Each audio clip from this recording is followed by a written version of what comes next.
This is Mason Web TV, powered by HCC. This broadcast on Mason Web TV, powered by HCC, is being made possible by Hood Canal Communications, keeping our community connected since 1934. Mason General Hospital and Family of Clinics, now known as Mason Health. United community, empowered people, exceptional health. And our Community Credit Union. Community is in our name and in the work we do every day.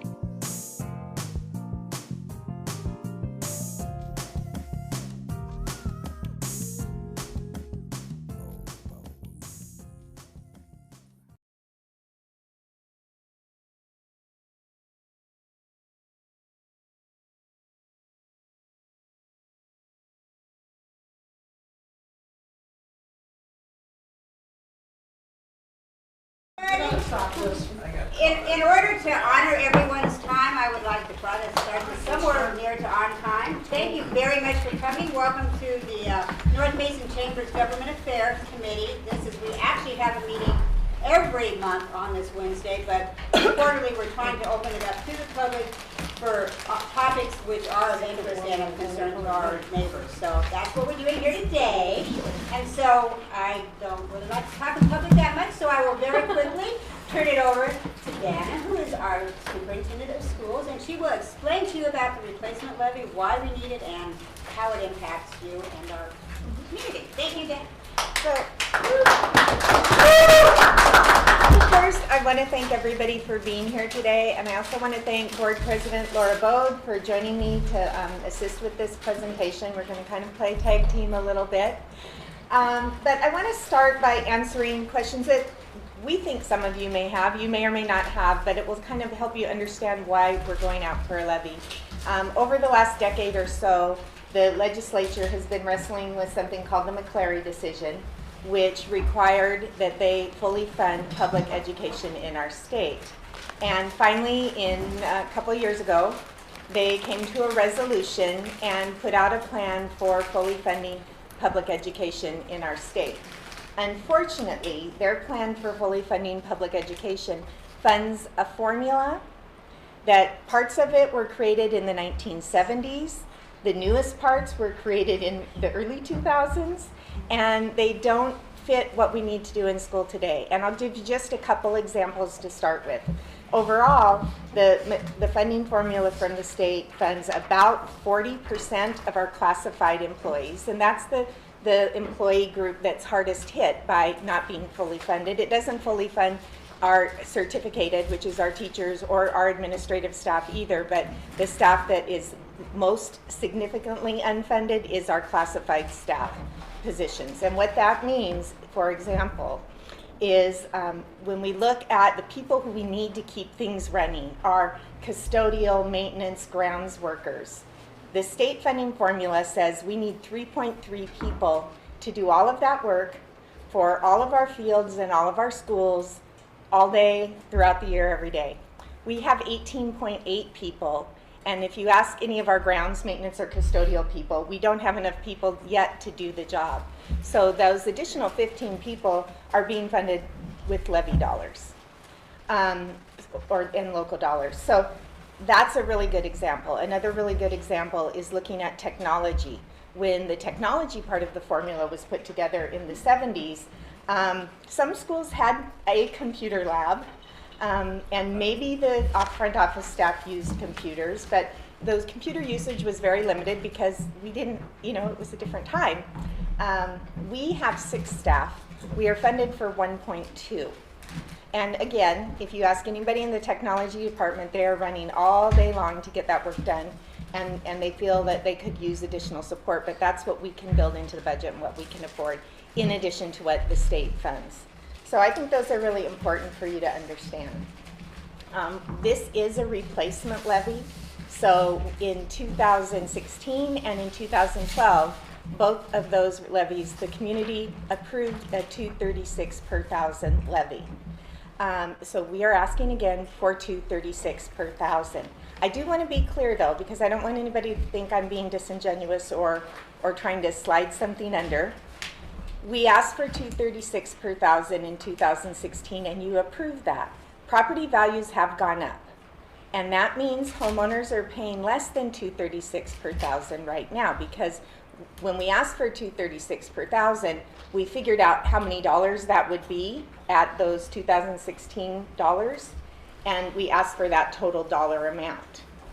So currently, just to be clear, the property tax value should be right around $199 per thousand for a homeowner in our community. So 236 is a 37-cent per thousand raise, and we're going to talk about why that's important to our kids and our schools.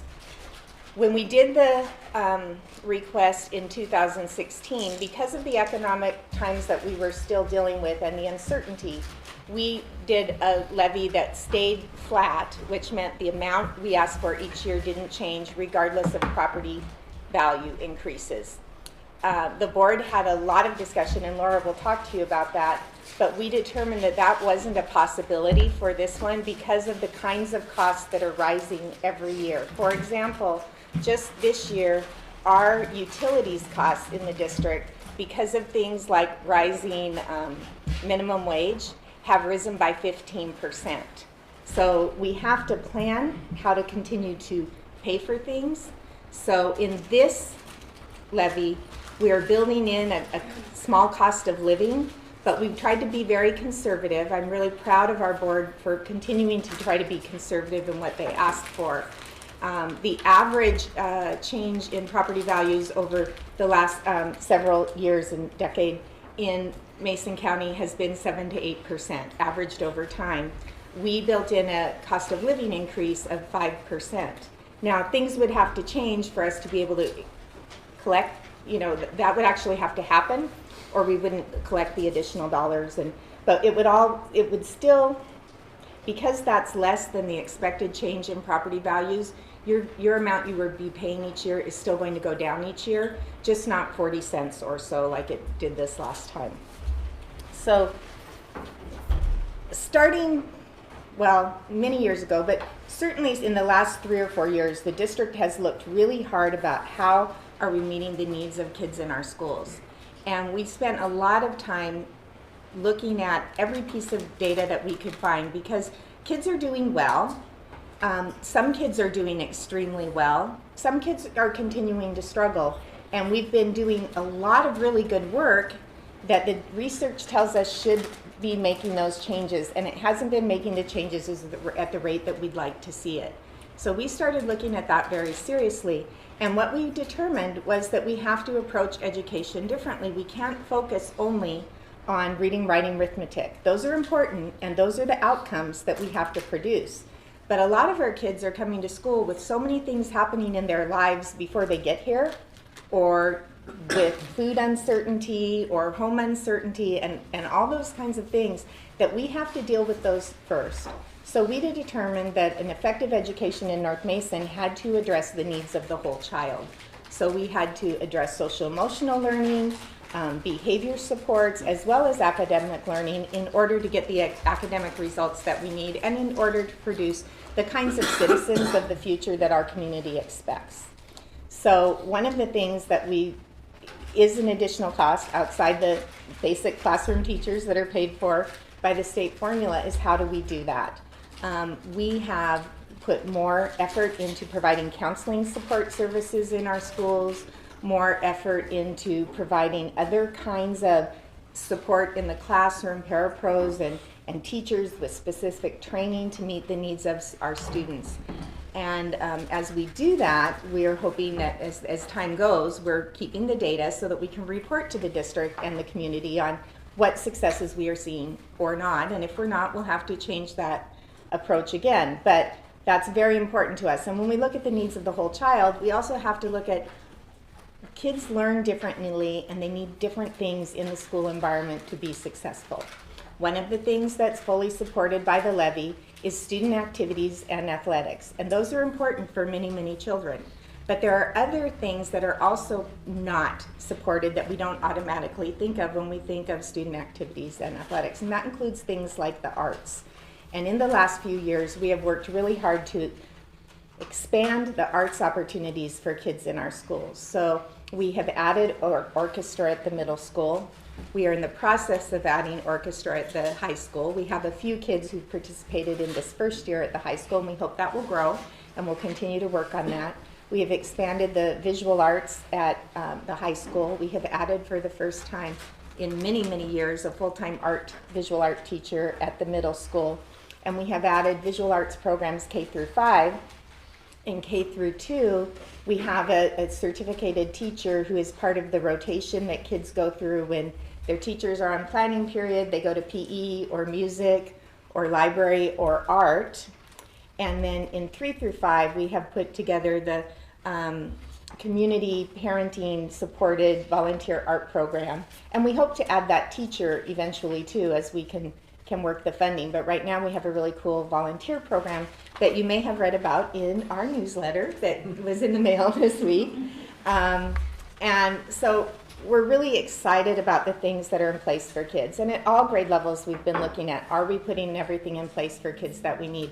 At the high school we've added a program, and the middle school, this is the first year at the middle school, a nationally recognized program called AVID, which is Achievement via Individual Determination.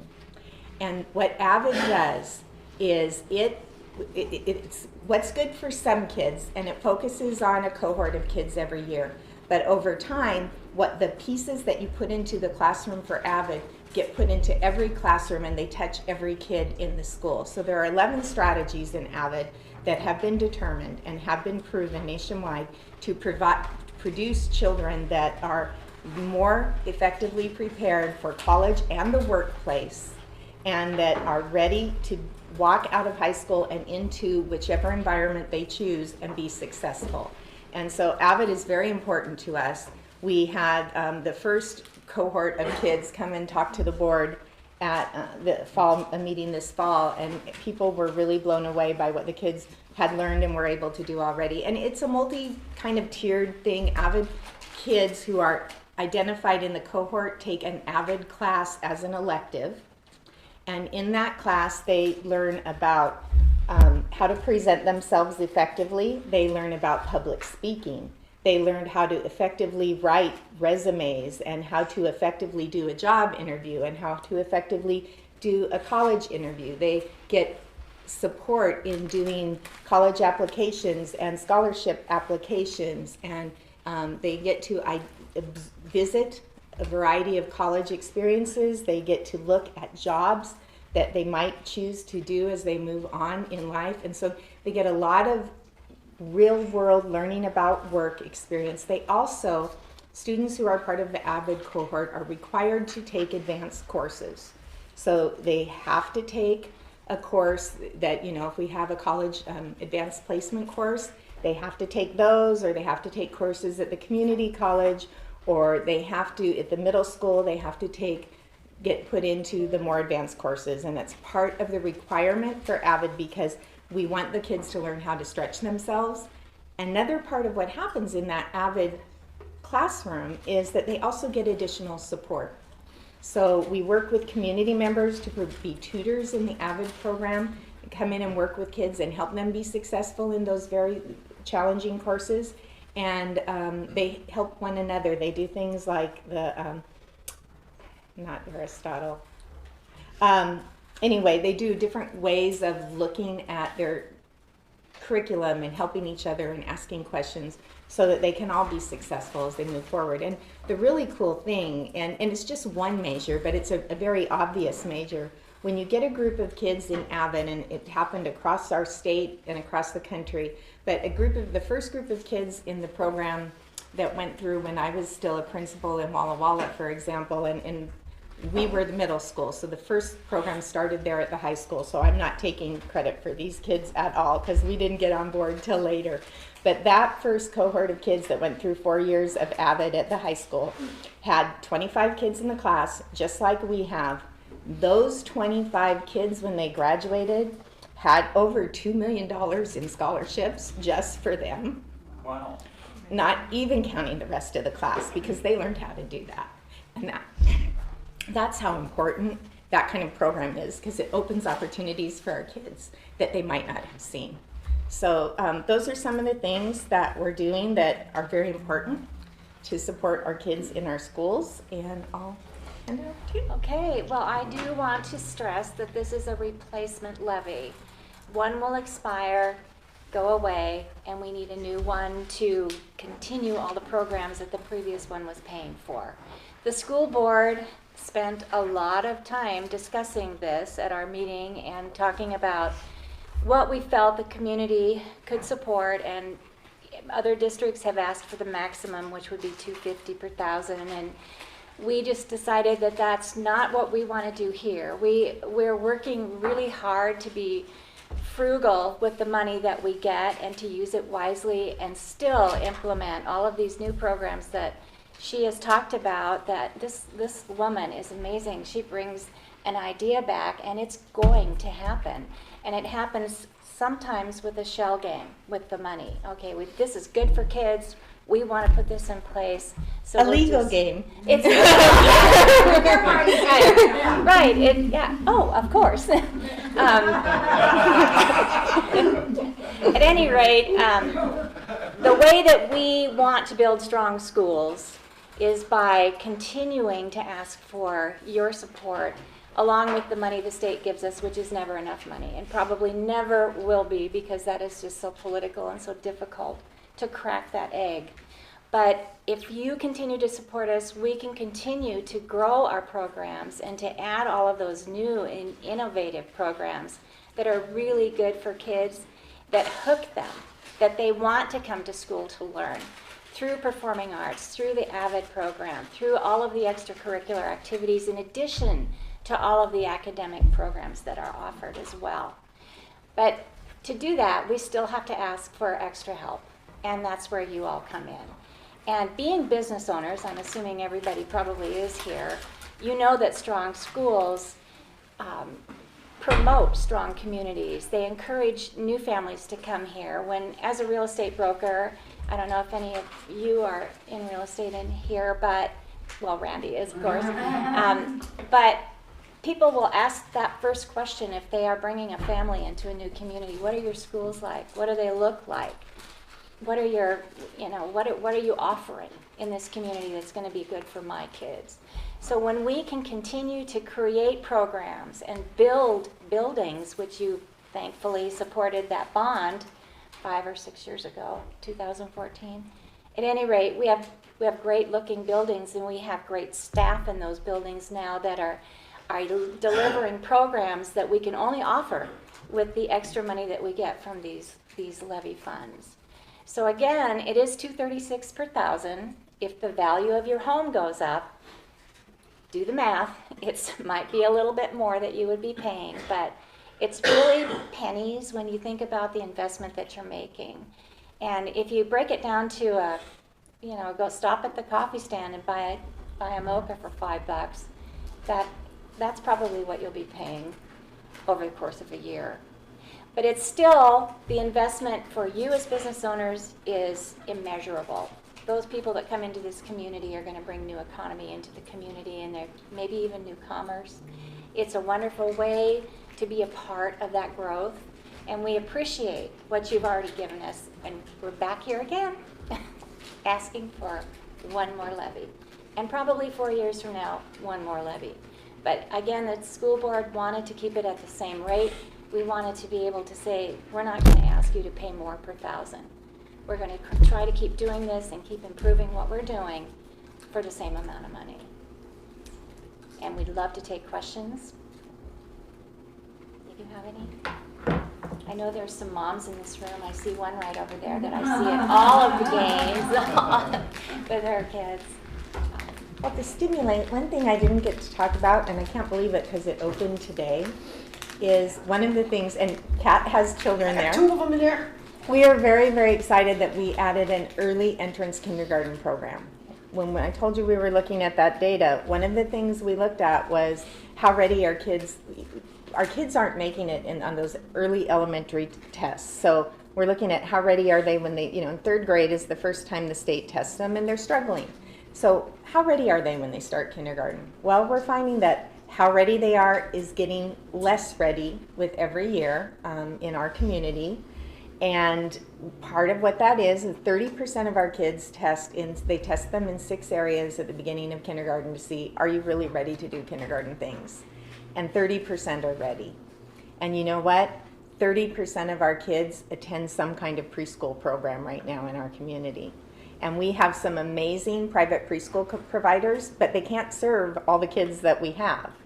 And we are not going to ever look to take away their business. We like to partner and support, but we needed to add a piece to that. So we have changed our partner from ESD 113, which is not the ESD of which we are a part, to our own ESD 114 to support Head Start and ECAP and grow those early programs and early Head Start and early ECAP.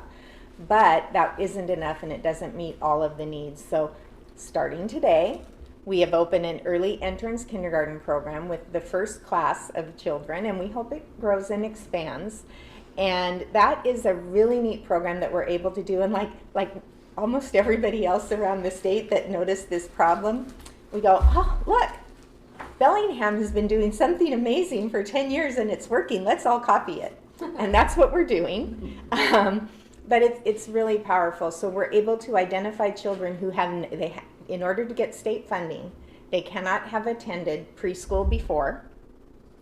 And we have to do assessments and show that they would not be ready in one of those areas at least to start kindergarten next fall, and that they are planning to start kindergarten next fall. And if they meet all 3 of those criteria, they get to be in our program if we have space. And so we're really excited. We hope that it grows. You know, there are a lot of things kids aren't going to know how to do if they haven't been in a program now, because kindergarten is very different from when I was in school. I mean, I have to be honest, I flunked finger snapping. And I don't think they have them do that anymore. But I still can't. I'm double jointed and I can't snap my fingers.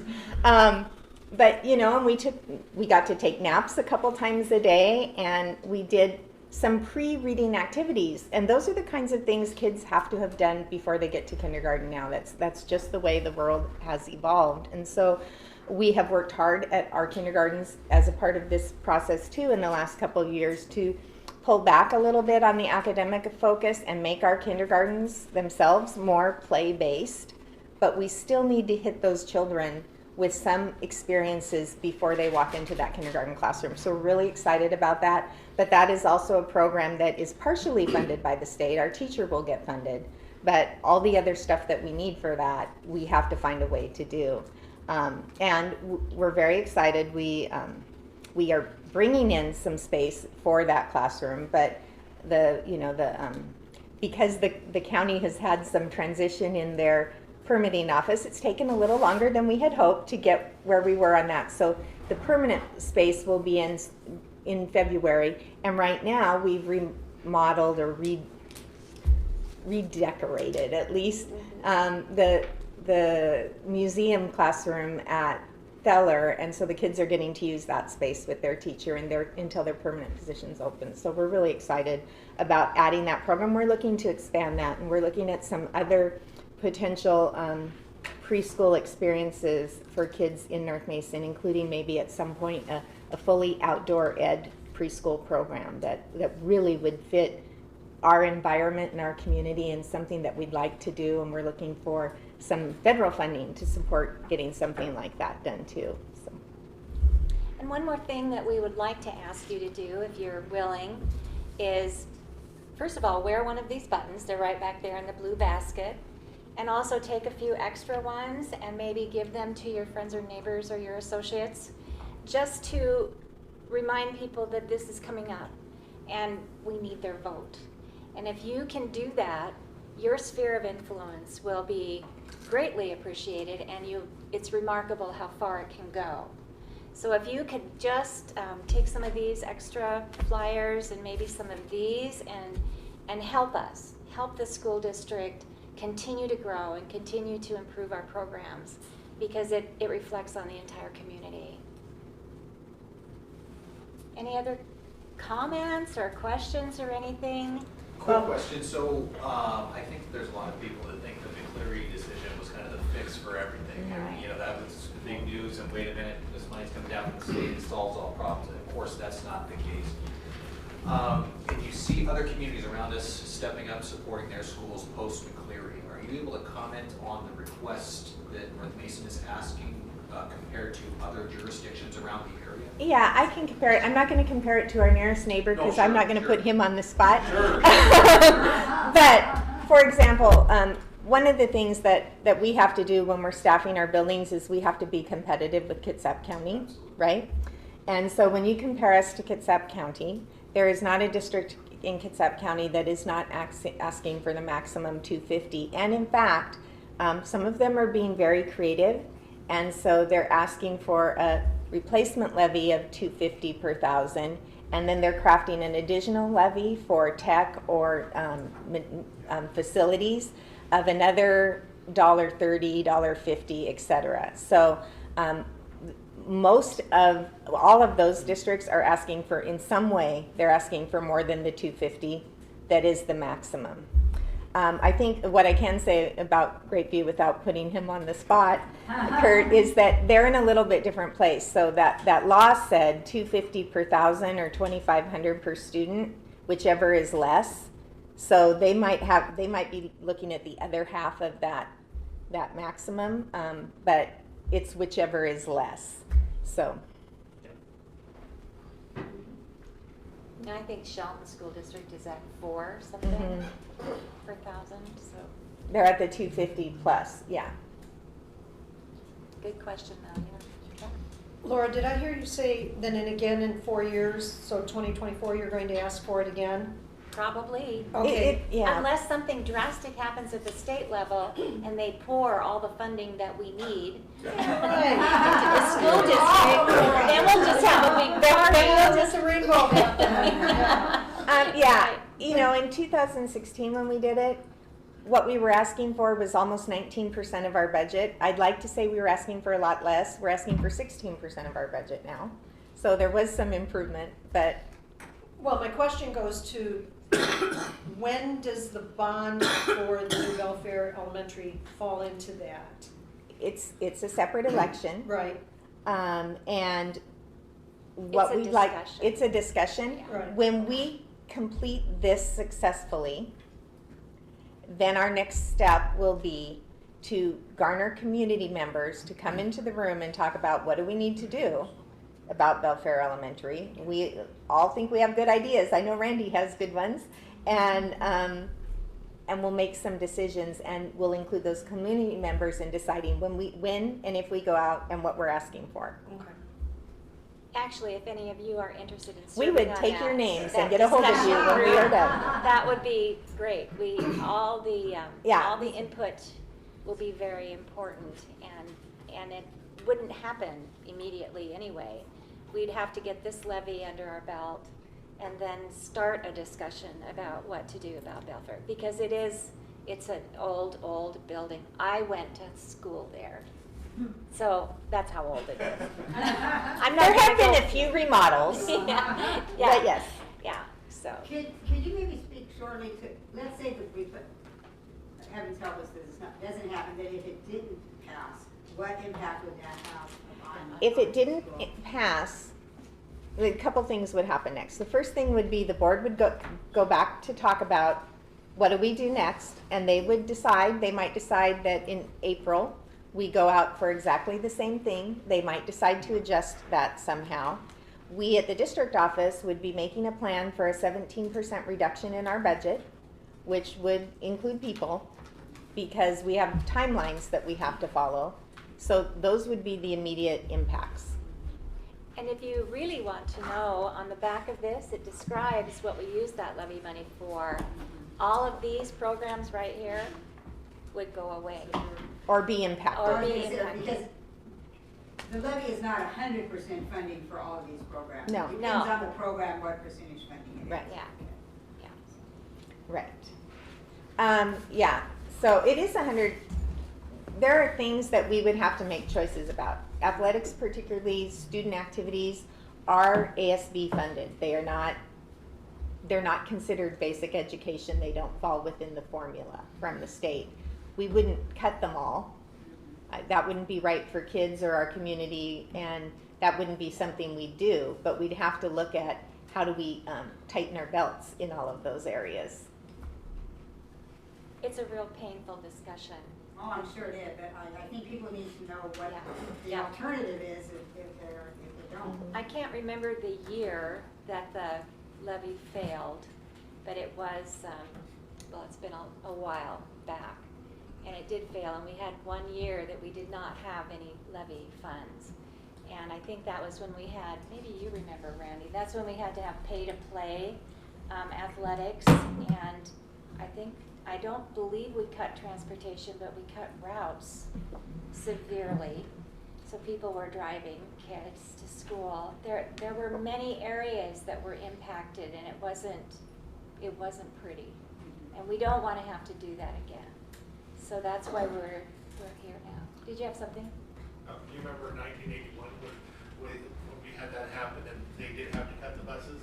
Yeah. The students had to go out and pick up trash because there was nobody to do it Right. on a regular basis during class time. It was quite devastating back then. Yeah, it was significantly depressing. Let me just say that. But we really don't want to talk about that. And I really hate to say, well, if you don't vote yes, these will all go away or whatever, but you know, that is the brutal But you have to look at the You do, truth. Yeah. you do, and thank you for asking that. That's a good comment. Well, I can speak from a personnel perspective because I was one of those personnel support staff that has been brought on the last couple of years to add that additional support and helping students figure out their college and career plans and the college and career counselor. We hadn't had one for about 8 years. I think we lost it in that levy and had not had one since then. And it seriously puts our kids at a disadvantage in terms of the access they have comparatively to our other districts. And having been an educator in this region before, I could definitely see that returning here, knowing the robust program we had before, and all of that went away. And what my task was to bring some of those exposures back to our kids, getting them on college campuses, bringing career speakers and so forth in, exposing them to all the career opportunities out there, and being a part of an organization like this so we can directly interact with you all daily and monthly so that our kids are aware of those opportunities to strengthen our community and our workforce and so forth. So it's definitely been a benefit on that half in terms of being able to add support staff to be able to do that work. So He's been a great addition to the staff. He actually takes kids out to college campuses and career and technical as well, not just four-year colleges. I noticed you brought your Yeah, I your did. property tax. Yeah, because I was running numbers and they're just not adding up for me. Okay. Okay. I mean, I've really never paid attention to this before, so I started receiving all this stuff. So probably what I'm gonna do is get more information from you and talk to my business person, because she's the one that's the best with the She'll numbers, help and I you. can't do it off the top of my head, but please make your point. Okay, so you're saying $2.36 per thousand of your home value, right? Right. Okay, so I got my assessed value and my breakdown, and running the numbers, I should be paying like $1,095. However, on here it says 1180.82, which is voter-approved tax of 25.52%. And then there's another school one for another $301, which Okay. comes out to be $1481.95, Okay, which is 32%. okay. So And that's not all us. that's not all us. Part of that is state funding. Part of it is, your bond is the separate one probably, but I can't Well, the talk to those 1180 percentages says because just that's the not. school, and then the other one does say state school part two. Okay, yeah. Okay. But the 1180 is still, comes out to be more than what, And does it, I don't have it right here, does it separate out the bond and the No. levy? So that's including the bond and the levy together, probably. okay, and how do we find that out? Let's look at it. Okay. Okay. And then we'll probably get Ashley on the phone and say, okay, Ashley, explain this. And that will be a question that many people will have, so I'm glad you brought that up, because that helps us get that information up front so that we can answer those questions. Okay.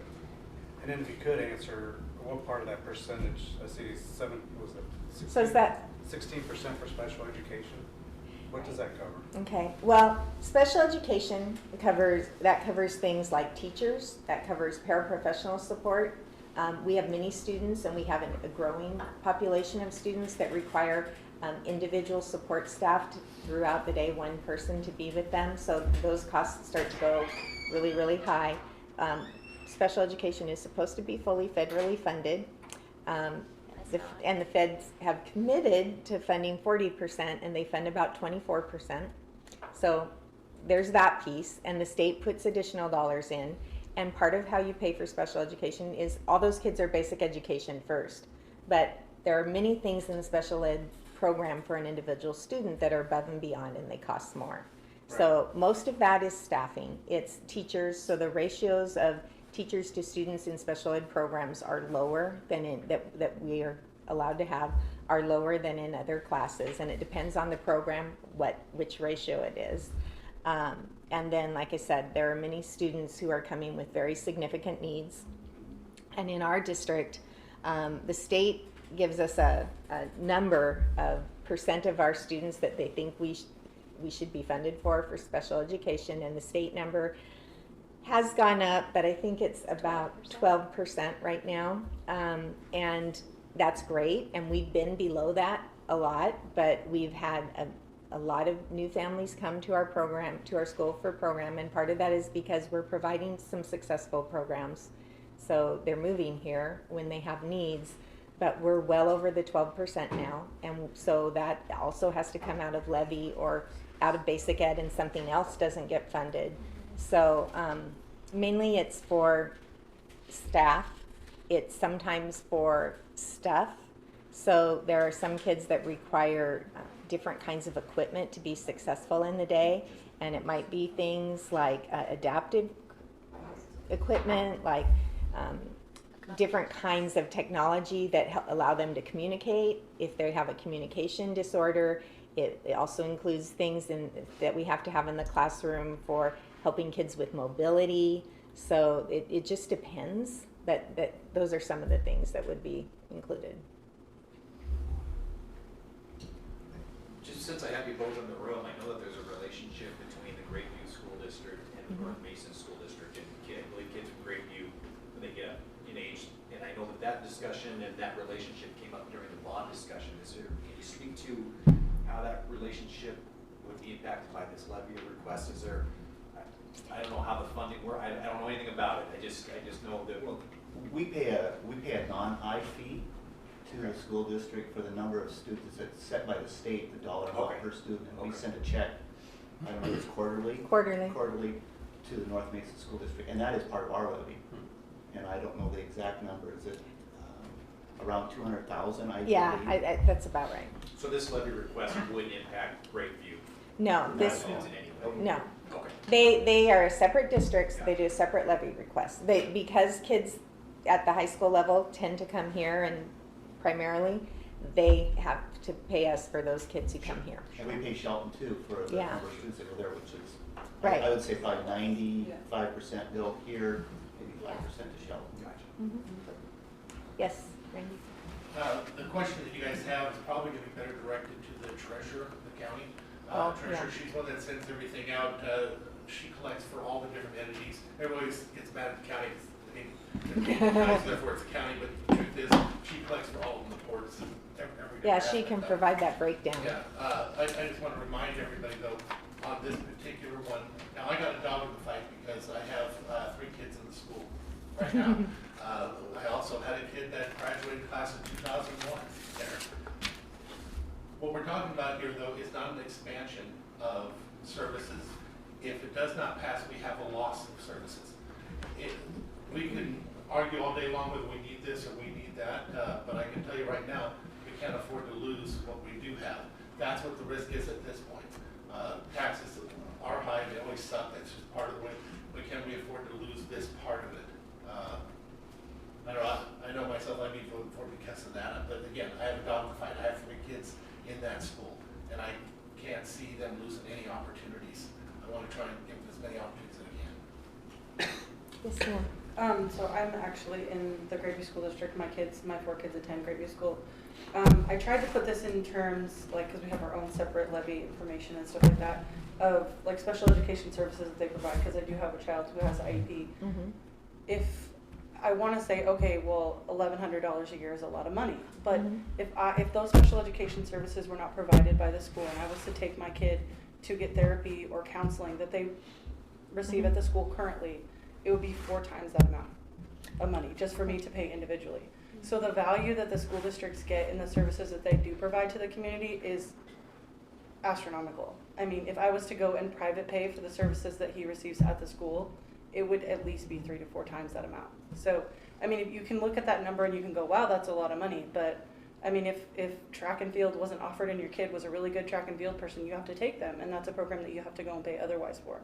You know, if my kid needed speech therapy and it wasn't provided at the school, then I have to go and That's private a good pay point. for it. So there's that too. I mean, it's really easy to look at that number and go, wow, that's a lot. But just to put it in perspective, there's always that too. Yes, they're also required to provide that too. Right, so what that would mean, well, some of it we're required. Some things we do above and beyond what's in the IEP. But what that would mean is anything that we're required to provide, we would provide, but other kids and other programs would not be provided. Last question I brought. Can you speak to enrollment trending that you're seeing? Yes. I know that this is probably a different discussion than levy, but just growth that the school district is seeing. Certainly, and the enrollment trend is also going to really come into play when we talk about what do we need to do about Belfair. But we have sent, in the 6 years that I've been here, we've averaged 70 to 100 new students a year, which is, for our size district, pretty huge. And we're starting to see that become kind of a multiplier, so that number's getting bigger and bigger. This year, we actually asked a demographer to do some research for us because we are hearing about new developments, new businesses. We're trying to stay ahead of that. When you plan for schools, you don't get to stay ahead of it. We have to wait till the bodies are here before we can ask to build a new building. But we'd still like to be able to plan ahead to know what we're going to have to ask the community for, so we're not asking for something now that precludes us for asking for a building in the future. And on the conservative end, the results that we got show that we will be, we're at about just over 2,300 bodies right now. We will be well over 3,000 bodies in 2028. So that's a lot of growth. And that's at the conservative end. At the other end, it could be much larger. So we are going to be planning for expansion at some point. But what that means is if we have that many more kids, we have a lot more property owners too. So that will help with that.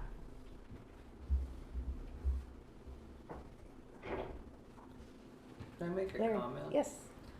I worked here as a port for about 5 years, but I do not live in Mason County. I vote in a neighboring school district, but I have a fair amount of interaction with the school district here. This district, in my observation, is managed much more efficiently than the one where I live and vote in, and is much more transparent. And I just think as voters, you all should know that. Thank you, appreciate that. Thank you.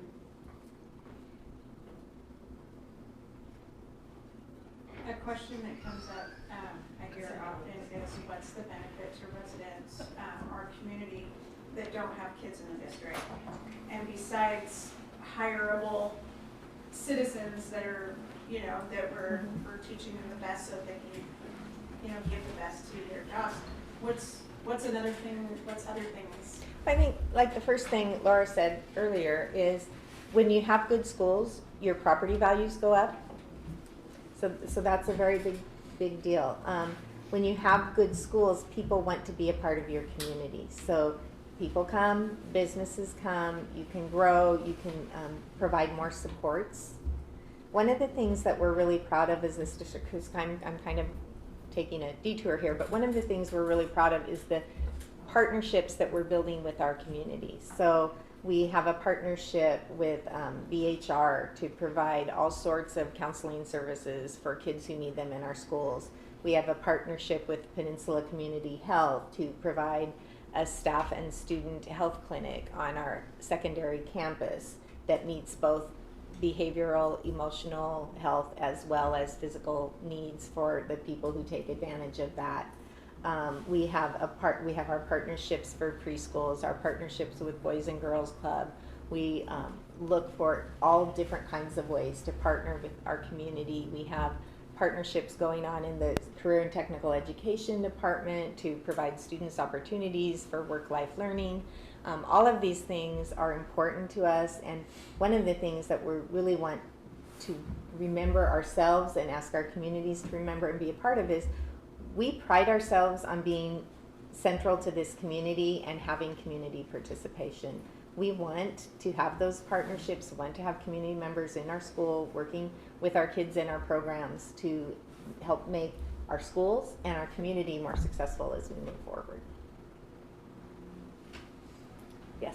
I work with different counties and different communities, and one of the things I can share with you is it does affect everybody, the success or failure of it. When you have an education system that is not doing well, and those kids are not moving out of it, the whole community suffers, because they will either see them move forward and you can move with them through their success, or they will deal with them in their backyard, they'll deal with them in their driveway, they'll deal with them in their house when they're not home. One way or another, you will deal with them. We can either give them the tools to move forward, or we'll deal with them right here in front of us.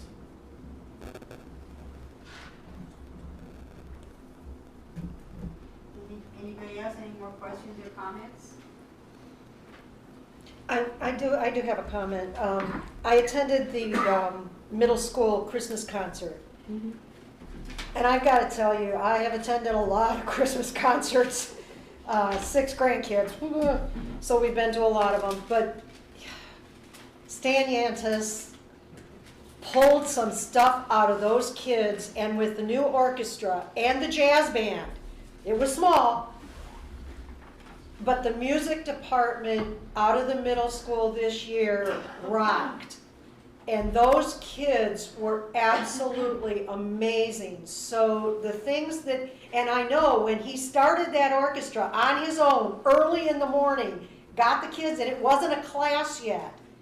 And the way it has come along, and now it is a class. And the jazz band has started that way. It was just a bunch of kids getting together and jamming, and now it's becoming a class. It's absolutely amazing what the teachers are doing. And I shouldn't call them teachers, because there are teachers, and I keep stressing this with some teachers, there are educators, the ones that inspire the kids to lifelong learn. And I have fights with certain teachers, because I call them teachers, versus the educators who inspire these kids. The avid students that spoke in, was it October? I think so. Yeah, way back in October. Those students are ready for college. And they are young high school students. They aren't seniors yet. They were amazing. Blew me away that we have students that prepared in public speaking that got up in front of the school board and the other staff members and the public that were there. So yes, some of the programs that the school has expanded and are getting away from, and I don't think that we should get away from reading, writing, and arithmetic, because we still need it. Because businesses still have to have that out of the students going into work. You still have to have that community service to your customer. But expanding their horizons is absolutely amazing what those kids can do. And that Christmas concert, it was spectacular. Those kids can go professional. And that has to do with the dedication of the teacher doing that extra work. So some of those educators are really putting in the hours, and the kids are putting in the work.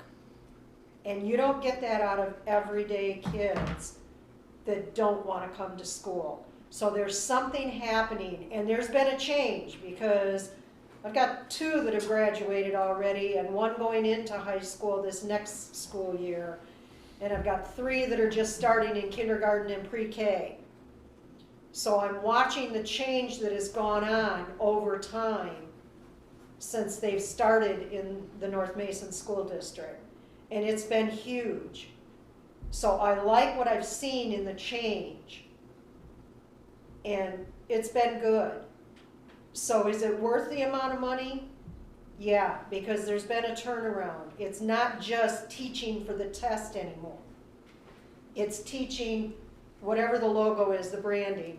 Whole child, whole school, whole community. Yeah, it is bringing the community. Randy is one of the art docents teaching these kids, and it is, if you read the brochure, it is teaching art, and with teaching art, you teach more about life and humanity.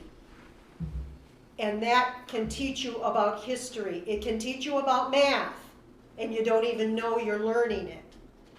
There's a lot more to it than just 1 + 1 = 2. So I am proud of the way that they're going about things. You can teach without teaching in the book. And I think some of our educators have gone back to that way of teaching. And it's good. Because not everything comes from a book. Because we have to look at who wrote the book. Thanks, Gail. Anybody else have a comment? Concern, question? I imagine you hang out for a little bit if they want to talk to you privately. Well, thank you, Laura, and thank you, Dana. Thank and you. I really appreciate you coming in. Thank you. Thank you. Thank very you. much. Thank you. And thank you, everyone, for attending.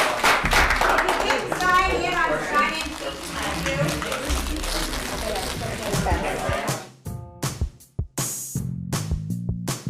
This broadcast on Mason Web TV, powered by HCC, was made possible by our Community Credit Union. Community is in our name and in the work we do every day. Mason General Hospital and Family of Clinics, now known as Mason Health. United community, empowered people, exceptional health. And Hood Canal Communications, keeping our community connected since 1934.